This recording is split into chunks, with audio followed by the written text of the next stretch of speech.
Ni kita masuk pada celah Mapita weh. Soi Mapita.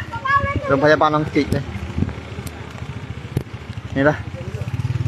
Sekarang lot ni banyak waktu lemot tu buat alih pagi tu. Dah. Tu buat alih. Kau air dah asal rumah? Tak lagi. Tak. Tak asal lagi. Ni di celah soi Mapita. Kata Mapita boyo tak atas lah. Ni mutu-mutu apa. Mari lek laki.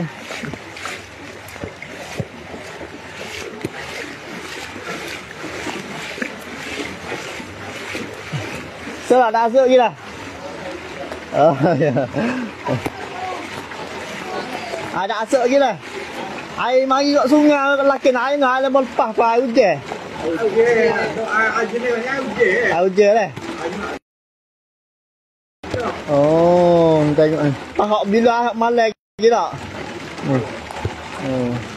Hujan tak berhenti lagi. Ni tengok ni mau kata hujan dah. Ni, soi celah Mapita dah. Ni soi celah Mapita.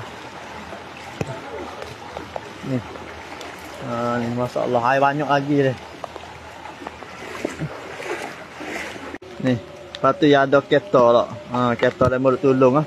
Tolong buat alih bagai, buat alih apa tu. Ni, sekarang lah ni. Nak kata air kata nak tengah naik lemur kata hujan dah. Lemur kata hujan kata tak pakai air tu dak ah. Macam sebab kata hujan pun duduk itu semua tak berhenti gini. Ni dekat semua tu tahun dulu Mapita ni habis dah. Lepas tu awak siapa nak buat alih orang tak ada dah. Tahun ni insya-Allah lah jawab alih dah. Lah jawab alih bak orang uzur orang sakit di dalam dah. Nampak tak dia? Ni bagai dia sekarang. Mapita. Ni budak-budak tu tolong.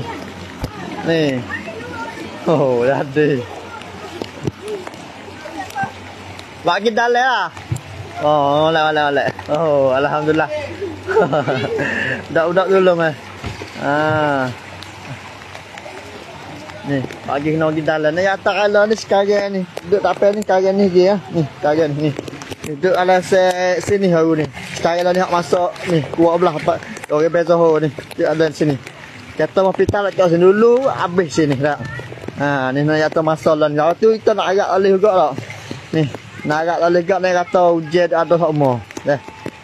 Tu sini.